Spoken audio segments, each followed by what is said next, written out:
हा व्हिडिओ केवळ शैक्षणिक माहिती देण्यासाठी आहे. यामधील कोणतीही माहिती ही गुंतवणूक सल्ला किंवा खरेदी विक्रीची शिफारस नाही. भूतकाळातील कामगिरी भविष्यातील परताव्याची हमी देत नाही आणि सर्व गुंतवणुका या बाजार जोखीमेच्या अधीन असतात. कोणताही गुंतवणूक निर्णय घेण्यापूर्वी आपल्या आर्थिक परिस्थितीनुसार सेबी नोंदणीकृत वित्तीय सल्लागार किंवा पात्र तज्ज्ञ यांचा सल्ला घ्यावा. या व्हिडिओमधील माहितीच्या आधारे घेतलेल्या निर्णयांमुळे होणाऱ्या नफा आणि तोट्यासाठी हा चॅनल कोणतीही जबाबदारी घेत नाही. नमस्कार, मी आशुतोष टिळक. धनप्रवास या चॅनलवर तुमच्या सगळ्यांचं मनपूर्वक स्वागत. पहिल्यांदाच आले असाल तर व्हिडिओ पूर्ण बघा, लाईक करा, कमेंट करा, शेअर करा, सबस्क्राईब करा. सुरुवात करूया आपल्या आजच्या व्हिडिओला. आपल्या आजच्या व्हिडिओसाठी तुम्हाला सुरुवात करावी लागते 1944 पासून. 1944 का? कारण 1944 दुसरं महायुद्ध संपायला येत होतं. पूर्ण संपलं नव्हतं, बॉम्ब पडायचे अजून बाकी होते. पण बॉम्ब पडायचे बाकी असले तरी मित्र राष्ट्रांना, दोस्त राष्ट्रांना, अमेरिका, इंग्लंड, फ्रान्स वगैरेंना आता कळलं होतं की आपण या साईडला आता आपण जिंकणार आहोत. आणि त्यामुळे मोठ्या काळामध्ये कुठली तरी आता या युद्धानंतर जे काय घडून गेला आहे कालखंड, एक फायनान्शियल सिस्टीम त्यांना नवीन सेटअप करायची होती की आम्ही जिंकल्यानंतर समोरच्या साईडचा जो एक नाश होईल, जो एक ऱ्हास होईल, जो एक जग एका पोलच्या साईडला जायला लागेल, त्यांना घेऊनची एक फायनान्शियल सिस्टीम कशी उभी राहील. म्हणून एका शहरामध्ये, त्या शहराचं नाव होतं ब्रेटॉन वुड्स. जगातल्या 44 देशांचे प्रतिनिधी येऊन बसले होते Mount Washington hotel, Bretton Woods, New हॅम्पशायरच्या राज्यामध्ये, अमेरिकेच्या. या बैठकीला ब्रेटॉन वुड्स कमिशन असं म्हणतात. ब्रेटॉन वुड्स कमिशनचे तीन पॉईंट्स फार फार महत्त्वाचे लक्षात ठेवले पाहिजे. वर्ल्ड बँकेचा सेटअप, IMFचा सेटअप आणि गोल्ड स्टँडर्डचा सेटअप. काय झालं? गोल्ड स्टँडर्डचा सेटअप हे एकदम साध्या भाषेमध्ये सांगतो मी. लोकांनी असं जाहीर केलं की बापे हो, तुमच्या सगळ्यांच्या करन्सी याच्यानंतर डॉलरशी कनेक्ट असतील आणि डॉलर हा सोन्याशी कनेक्ट असेल. Dollar equals gold, dollar is as good as gold. Dollar सोन्याच्या बरोबर आहे, डॉलरची किंमत सोन्यासारखी आहे. आणि तुम्ही जर तुमच्या चलनामधून डॉलर घ्यायला गेलात तर तुम्हाला काही प्रॉब्लेम झाला तर डॉलर तुम्हाला गोल्ड देईल. $35 पर औंस अशी एक किंमत ठरली आणि त्याच्यावर हे पुढे जायला लागले. अजून काय होतं की डॉलरचा जो सप्लाय असेल तो वाढणार नाही, डॉलर नवीन मोठ्या प्रमाणावर छापखाने चालू होणार नाहीत. झालं असं की अमेरिकेमध्ये एक राष्ट्राध्यक्ष झाले ज्यांचं नाव होतं लिंडन बी जॉन्सन, LBJ. जॉन एफ केनेडींच्या नंतर, किंवा असं म्हणायला जॉन एफ केनेडी यांचे VP, व्हाईस प्रेसिडेंट. ह्या माणसाला युद्ध लढायचं होतं. त्यामुळे ते गेले युद्ध लढायला मोठ्या प्रमाणात त्यांनी खर्च केला. डेफिसिट आलं, ते वाचवायला त्यांनी पैसा प्रिंट करला, हे केलं, ते केलं, भरपूर काय काय गोष्टी झाल्या. झालं असं की आता हे सगळं तर मॅनेज झालेलं आहे. मग आता पैसा तर द्यावा लागेल. कर्ज घेतला आहे, हे केलंय, ते केलं. आता कर्ज घेतलंय तर फेडावं तर लागेल. डॉलर प्रिंट व्हायला सुरुवात झाली आणि असं लक्षात आलं युरोपियन देशांच्या, स्पेशली फ्रान्स या देशामध्ये असलेले चार्ल्स डी गॉली यांचा फोटो असा इकडे तिकडे कुठेतरी मी काहीतरी लावून टाकीन. या चार्ल्स डी गॉली यांच्या काय लक्षात आलं की अमेरिका म्हणते तुम्ही जर तुम्हाला काय झालं तर आमच्याकडे या, आम्ही तुम्हाला सोनं देऊ. पण या अमेरिकनांकडे तेवढं सोनं आहे का? तर नाही आहे.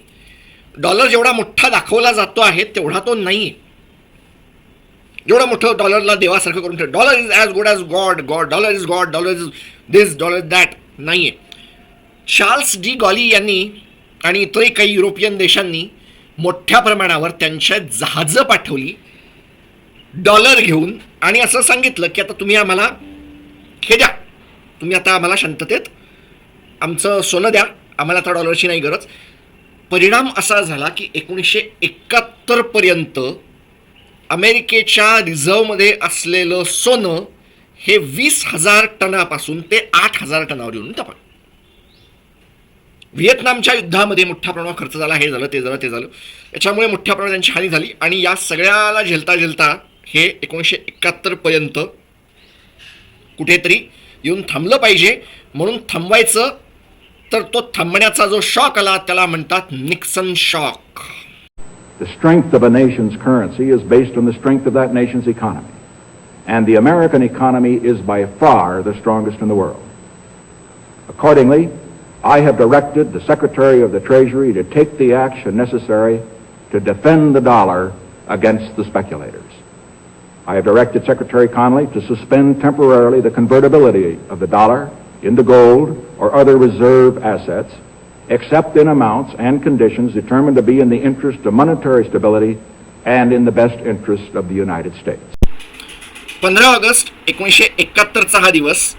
या दिवशी खरं तर अमेरिकन जनता बोनान्झा नावाच्या एका सिरीजला बघत आनंद व्यक्त करत बसली होती, पण रिचर्ड निक्सन यांच्या मनामध्ये काही वेगळ्या गोष्टी चालू होत्या.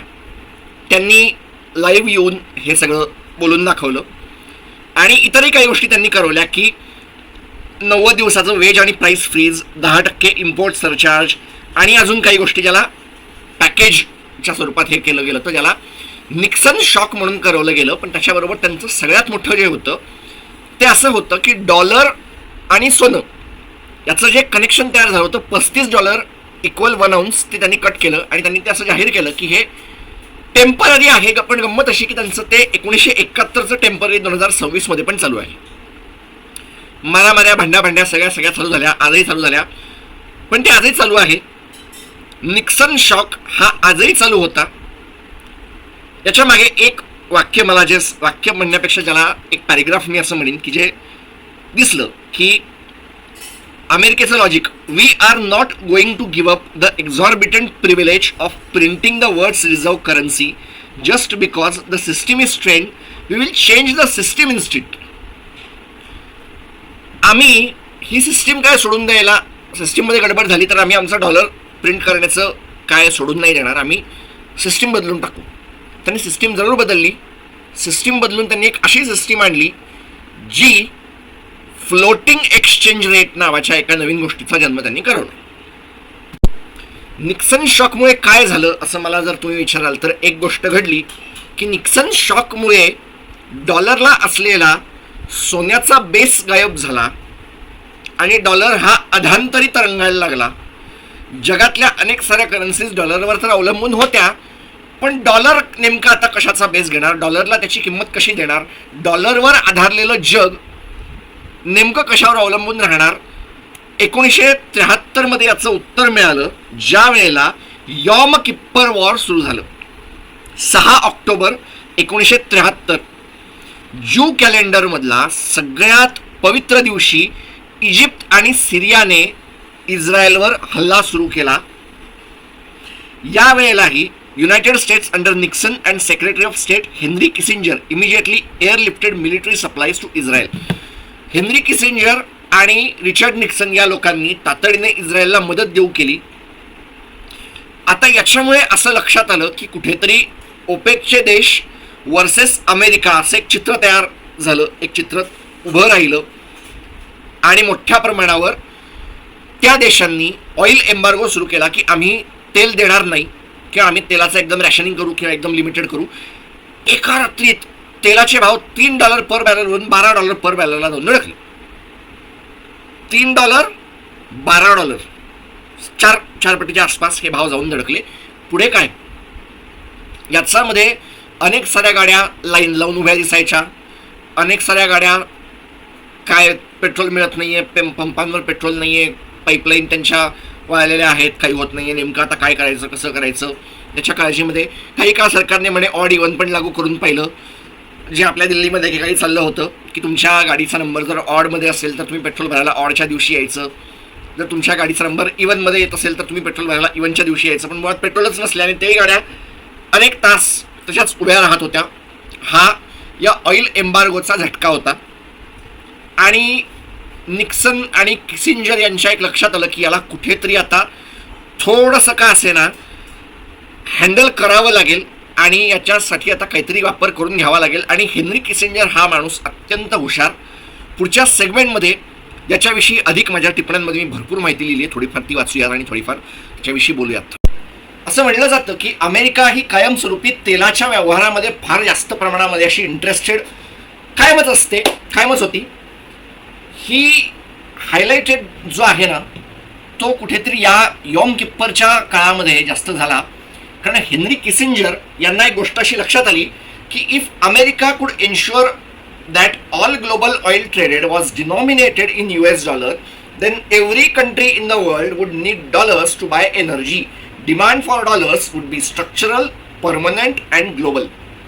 अगदी खरं आहे की निक्सन शॉकमुळे गोल्डचा असलेला सपोर्ट गायब झाला आणि सोन्याचा जो सपोर्ट होता गोल्डचा तो गायब तर झाला, पण आता ऑइलचा सपोर्ट देता येऊ शकेल म्हणून या सगळ्यांनी मिळून सौदी अरेबियाशी बोलणी चालवली. आणि याच्यामध्ये माझ्या टिप्पण्यांमध्ये मी हायलाईट करतो, जुलै 1974 मध्ये त्यावेळेला नवीन आलेला US ट्रेजरी सेक्रेटरी म्हणजे त्यांचे नवीन अर्थमंत्री त्यावेळेचे आलेले विल्यम सिमॉन हा माणूस वॉशिंग्टनमधून रियादमध्ये गेला. Saudi Arabia largest oil producer and the most influential in OPEC. आणि हे एक कारण फार हायलाइटेड ठरतं की ओपेक आणि काय म्हणजे त्याला योग्य शब्द असेल की ओपेक आणि पेट्रो डॉलर यांचं एक घट्ट कनेक्शन आहे आणि ओपेक किंवा सौदी अरेबिया यांच्यामुळे डॉलर टिकून आहे असं अनेक जणांचा जो आरोप आहे तो इथे येऊन लक्षात येतो. विल्यम सिमॉन हा माणूस कोण, तर हा जुना सोलोमन ब्रदर्स या कंपनीमध्ये वॉल स्ट्रीटमध्ये असलेला सोलोमन ब्रदर्समधला बॉन्ड ट्रेडर आणि served Nixon energy jar during the oil crisis. Richard Nixon यांचा तर्फे यांच्या वतीने ऑइल क्रायसिसमध्ये बोलणी करणारा माणूस म्हणून जमला तर फोटो टाकीन, नाहीतर काय फार एक्सपेक्ट करू नका. He was the perfect emissary. Deal काय होती ऐका. Full military protection, US armed forces would defend Saudi oil fields from any external threat. कारण झालं असं की या सगळ्यामध्ये वेगवेगळ्या प्रकारांनी हल्ले व्हायला लागले आणि लक्षात असं आलं की सौदी अरेबियाचं तेल ही त्यांची सगळ्यात मोठी संपत्ती आहे, म्हणून ती संपत्ती नीट ठेवण्यासाठी ते साधन संपत्ती ती श्रीमंती नीट ठेवण्याची हमी अमेरिकेने घेतली. Advance military equipment and weapons Saudi अरेबियाला मिळण्याची एक खात्री मिळाली. पॉलिटिकल सपोर्ट अँड पार्टनरशिपची खात्री, कुठेतरी बॅकिंग मिळाली. Access to US financial markets, म्हणजे त्यांचे जे काय फायनान्शियल मार्केट्समध्ये होता त्यांच्या कंपन्या या डीलमुळे झाल्या. कधी आय थिंक जुलै 1974 मध्ये या सगळ्या गोष्टी घडत होत्या. सौदी अरेबिया याच्या बदल्यामध्ये जे ॲग्रीड झालं ते price of all Saudi oil exports exclusively in US dollar, की सौदी अरेबिया जे काय तेल विकेल ते सगळंच्या सगळं डॉलरमध्ये होईल. Refuse all other currencies for oil transaction, इतर कुठल्याही करन्सीमध्ये सौदी अरेबियाचं तेल विकलं जाणार नाही. त्यांचं तेलाची जी काय किंमत ठरेल ती डॉलरमध्येच ठरेल आणि या सगळ्या व्यवहारामधून त्यांचं जे सरप्लस तयार होईल विकून त्यांचा खर्च होऊन झालेलं ते पेट्रो डॉलर असेल आणि बॅक टू द US ट्रेजरीमध्ये याची गुंतवणूक होईल, बॉन्ड्समध्ये गुंतवणूक होईल आणि अमेरिकन फायनान्शियल मार्केट्समध्ये याची गुंतवणूक होईल. म्हणजे अमेरिकेचे शेअर खरेदी केले जातील, अमेरिकन सरकारचे बॉन्ड खरेदी केले जातील, इतर काय असेल. Use its influence with in OPEC to bring other members nations into the same agreement किंवा एंगेजमेंट अरेंजमेंट जे काय तुम्हाला म्हणायचं. आणि इथे सुरुवात झाली पेट्रो डॉलरची. बेस हाच बेस होता. This was not a formal treaty. It was never publicly announced. There was no signing ceremony broadcast on television. It was a quiet 6-page understanding between Washington and Riyadh, sealed with a handshake and mutual interest. Finish. By 1975, all OPEC nations had agreed to price and sell oil exclusively in US dollars. The petrodollar system was born. ज्याला आज सुरुंग लागतो आहे वेगवेगळ्या कारणाने आणि माझ्या पुढच्या एका सेगमेंटमध्ये अगदी शेवटच्या सेगमेंटमध्ये आपण हे सगळं बघणार आहोत. तो सुरुंग का लागतो आहे त्याची काही आठवण कारणं आपण बघणार आहोत, पण त्याची सुरुवात ही अशी झाली होती. अधिक बारकाईने आपण पुढच्या सेगमेंटमध्ये याच्याबाबत बोलूयात. व्हिडिओ थोडा मोठा होतोय मला माहिती आहे, पण तरी पण आपण जाणून घेऊया की ही पेट्रोल डॉलरची सिस्टीम नेमकी काम कशी करते. अजून भारताला पेट्रोल खरेदी करायचं आहे, क्रूड ऑइल खरेदी करायचं आहे. To buy oil it must first acquire dollars because all OPEC oil is priced and sold in dollar. भारताला तेल खरेदी करायचं आहे, जायचं ओपेककडे, त्यांना म्हणायचं द्या. ओपेकवाले म्हणतील आम्ही हे तर देणार कुठेतरी इकडं डॉलरमध्ये. मग डॉलर खरेदी करण्यासाठी एकतर ट्रेड करावा लागेल, अमेरिकेशी खरेदी करावं लागेल, बॉरो डॉलरमधले बॉन्ड घ्यावे लागतील, किंवा फॉरेन एक्सचेंज मार्केटमधून खरेदी करावं लागेल किंवा इकडून तिकडून करावं लागेल. सगळे रोड हे डॉलरची डिमांड वाढवणारे ठरतात.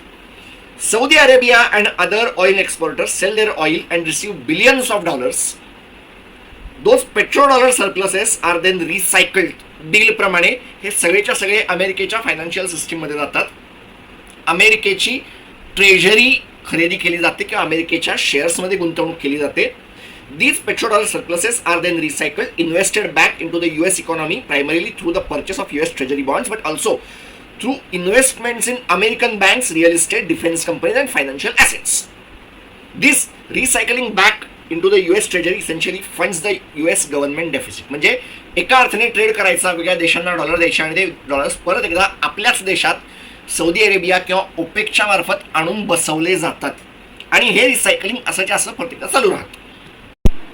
डॉलरची सिस्टीम खूप चांगली आहे, पण एकंदरीतच डॉलरच्या सिस्टीमचा अंत का झाला, डॉलरच्या पेट्रोडॉलरच्या सिस्टीमचा अंत का झाला जगभरामध्ये, याची 9 कारणं जी मोस्ट हायलाइटेड रिझन्स ज्याला मी हायलाईट करतो आहे. पहिलं आहे की वेपनायझेशन ऑफ डॉलर्स.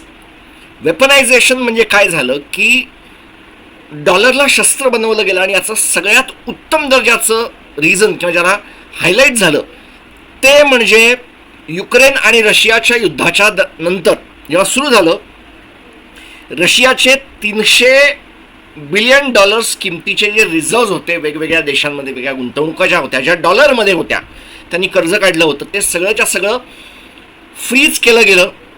वेगवेगळ्या देशांमध्ये डॉलरच्या माध्यमातून असलेल्या गुंतवणुका फ्रीज करून टाकल्या गेल्या आणि त्यामुळे कुठल्याही पद्धतीने रशियाला त्या डॉलरमध्ये असलेल्या सिस्टीमला काढून वापरता येत नव्हतं. त्यांच्या डोक्यावर असलेलं कर्ज पे करता येत नव्हतं. कारण नसताना झालेला तो डिफॉल्ट होता.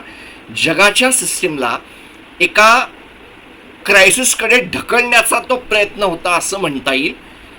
वेपनायझेशन ऑफ डॉलर, आमच्या अगेन्स्ट जाल, आमच्या इंटेन्शनच्या अगेन्स्ट जाल तर आम्ही तुम्हाला ठोकून काढू, अशा तऱ्हेने वेपनायझेशन ऑफ डॉलर्स हे सुरू झालं. हे एक फार मोठं कारण होतं. बाकीच्या देशांच्या लक्षात आलं की आपण आज ते जात्यात आहेत, आपण देखील आज ना उद्या जात्यात जाऊ शकतो, पेक्षा त्या सिस्टीममधूनच बाहेर या, हे अनेक साऱ्या देशांच्या लक्षात आलं. आणि पुढची सिस्टीम जी अनेक साऱ्या देशांची घेतली, ब्रिक्स एक्सपान्शन सुरू झालं. ब्राझील, रशिया, इंडिया, चायना आणि साऊथ आफ्रिका, याच्यानंतर इराण येऊन बसला, इथिओपिया आला, त्याच्यानंतर सौदी अरेबियाने एंट्री टाळली, काही बाबतीमध्ये अर्जेंटिनाला एंट्री मिळत होती, त्यांनी ती घेतली नाही. अशा वेगळ्या 4-5 देशांमध्ये ते झालं नाही. आय थिंक इंडोनेशियाला एंट्रीची एक संधी आहे असं काही जण बोलत आहेत आणि अजून काही देशांना ब्रिक्समध्ये एंट्री दिली जात आहे, आहेत प्रयत्न. पण त्याच्यामध्ये झालं असं की ॲक्टिवली यांचा एक ब्लॉक तयार झाला जो एकमेकांशी ट्रेड करायला लागला, जो लार्जली तेलाच्या बाबतीमध्ये होता. इजिप्त इनडायरेक्टली तेल, इराण इनडायरेक्टली तेल, सौदी अरेबिया इनडायरेक्टली तेल, डायरेक्टली तेल, रशिया तेल, ब्राझील जगाच्या बाबतीमध्ये अनेक साऱ्या याच्यामध्ये वाढणारी अर्थव्यवस्था म्हणून ब्राझीलचं आजही नाव आपल्याला घ्यावं लागतं. आणि या सगळ्या एक्सपान्शनायझेशनमध्ये त्यांचं एक्सपान्शन व्हायला लागलं ब्रिक्सचं, आणि त्यांनी लोकल करन्सीजमध्ये सुरुवात झाली की त्या देशांच्या करन्सीमध्ये झाली की कोणीतरी एक थर्ड कंट्रीमध्ये आम्ही करणार नाही, आम्ही एक काम करू की आम्ही आमच्या करन्सीमध्ये व्यवहार करू, रुबलमध्ये करू, रुपीमध्ये करू, रेनमिनबी किंवा ज्याला येन म्हणतात युआनमध्ये आम्ही करन्सीमध्ये करू, दिरहॅममध्ये करू, अशा वेगवेगळ्या प्रकारामध्ये करू. आणि काही प्रमाणामध्ये जे प्रयत्न सुरू झाले होते की ब्रिक्सचं स्वतःचं एक करन्सी तयार करू, आणि गंमत म्हणून मी जेव्हा त्याच्यामध्ये अधिक सर्च करत बसलो होतो तेव्हा त्याचं एक पोटेन्शियल नाव R5 असू शकेल असं माझ्या लक्षात आलं होतं. कारण यांच्या रुपी, रुबलच्या अनेक साऱ्या बाबतीमध्ये आहेत, रेनमिनबी आहे, अशा 4-5 देशांच्या करन्सीचं लार्जली नाव हे R पासून सुरू होतं. हा पण एक मोठा फॅक्टर होता. दुसरा फॅक्टर होता की ज्याच्यामध्ये ब्रिक्स वाढायला लागले, सो त्याला डॉलरायझेशनच्या याच्यामध्ये बाहेर झालं. भारताने तेल खरेदी जी चालवली, रशियाकडून असेल, इराणकडून असेल, ही रुपयामध्ये चालू केली. काही प्रमाणामध्ये पेमेंट्स जे चालू झाले ते चायनीज करन्सी, रेनमिनबी किंवा ज्याला येन म्हणतात, चायनीज येनच्या, जे आपण चायनीज युआनच्या याच्यामध्ये सगळ्यात त्याचं सुरुवात झालं. आणि ज्याचा एक फार मोठा सपोर्ट सुरू झाला.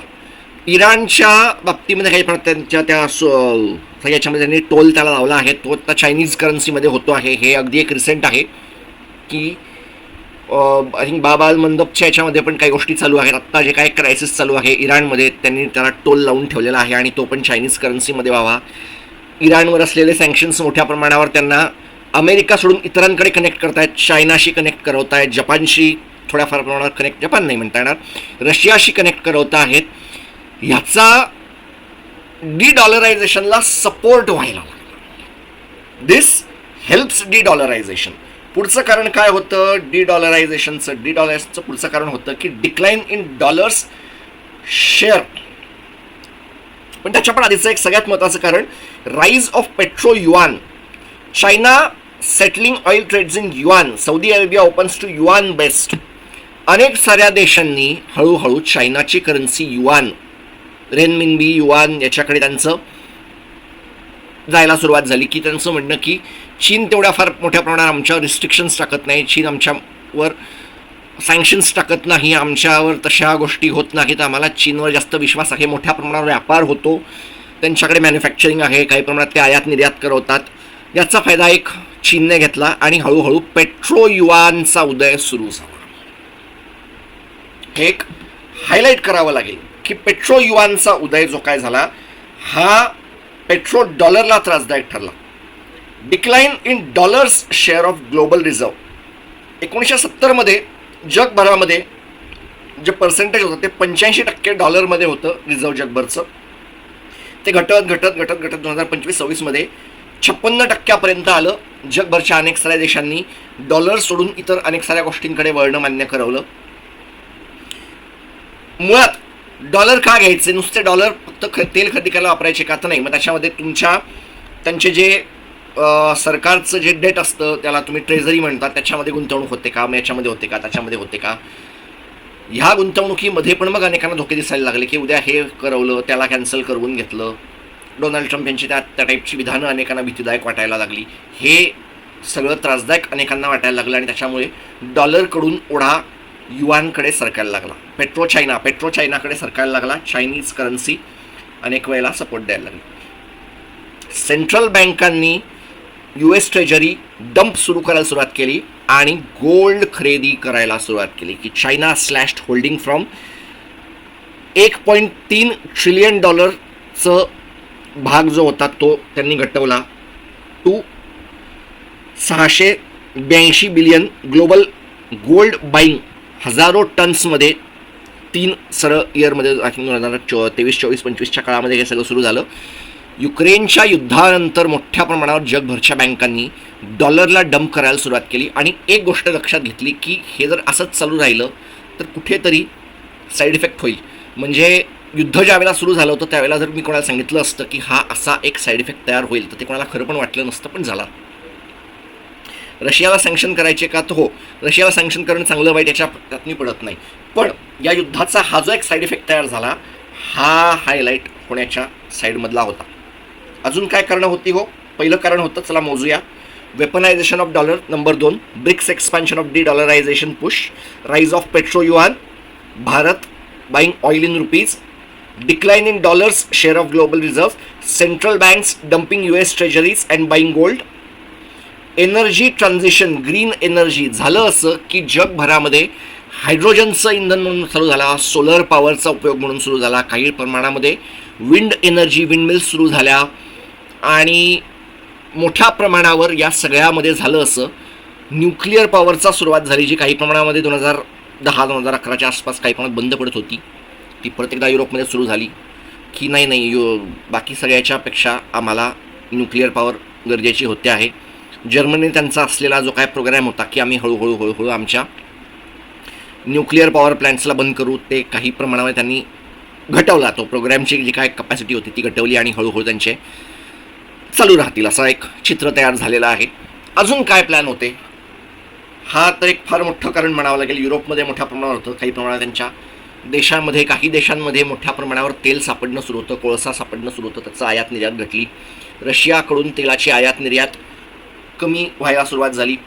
अमेरिकेने इनडायरेक्टली काही इतर देशांमध्ये त्यांचे निर्बंध, इनडायरेक्ट सेकंडरी निर्बंध लागायला सुरुवात केल्यावर ते देखील कमी झालं.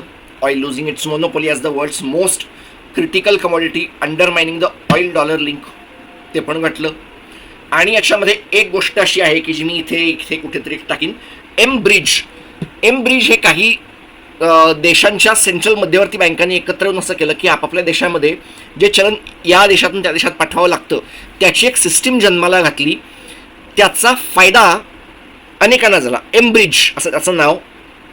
वोस्ट्रो अकाउंट सुरू झाले, ब्रिक्स पेच्या गोष्टी सुरू झाल्या आणि स्विफ्टचा जो वापर होता की आम्ही तुम्हाला स्विफ्टमधून काढून टाकू, मग तुम्हाला काहीच करता येणार नाही, काही प्रमाणात एम ब्रिजने त्याची जागा घेतली, वोस्ट्रो अकाउंट्सने त्याची जागा घेतली. काही काळापूर्वी भारताच्या देना बँक नाही म्हणता येणार, युको बँकेच्या थ्रू इराणचं तेल खरेदीची काय चालू होत होती त्याचा फायदा व्हायला लागला काही प्रमाणात. त्याचा पण एक हेल्प होती की भारताने तेल खरेदी करायची, युको बँकेमध्ये त्याचा पैसा टाकायचा, इराणने तो पैसा वापरून त्यांच्या लागणाऱ्या गोष्टी खरेदी करायच्या भारतातून. म्हणजे पैसा जाणार कुठेच नाही, पण ते इनडायरेक्टली बार्टर सिस्टीममध्ये फक्त एक डॉलर आणून उभं केल्यासारखं होतं. That's it. याचा खूप मोठा फायदा अनेक साऱ्या देशांना झाला. डॉलरची असलेली हुकुमशाही तुटायला सुरुवात झाली. आणि शेवटचा आणि अत्यंत महत्त्वाचा पॉईंट, डोनाल्ड ट्रम्प यांनी टॅरिफ लावून ठेवल्यामुळे झालं असं की US ची क्रेडिबिलिटी आणि ट्रस्ट हळूहळू तुटायला लागला. झालं असं की या क्रेडिबिलिटीमध्ये आम्ही वाटेल तेवढे टॅरिफ लावू, हे करू ते करू, आम्ही जर्मनीमधून लष्कर मागे बोलवू, वाटेल तसे स्टेटमेंट देऊ, त्यांच्या मित्र देशांना वाटेल ते बोलून टाकू, कॅनडाला आम्ही 51वं राज्य म्हणून घोषित करू वगैरे वगैरेच्या ज्या काय स्टेटमेंट होत्या, त्याच्यामुळे अमेरिकेची क्रेडिबिलिटी जी होती ती घटायला लागली. याचा झटका सगळ्याला झाला आणि अशा रीतीने खालती गेला. या व्हिडिओमध्ये इतकंच थांबतो. पुन्हा भेटूया पुढच्या व्हिडिओत. तोपर्यंत नमस्कार.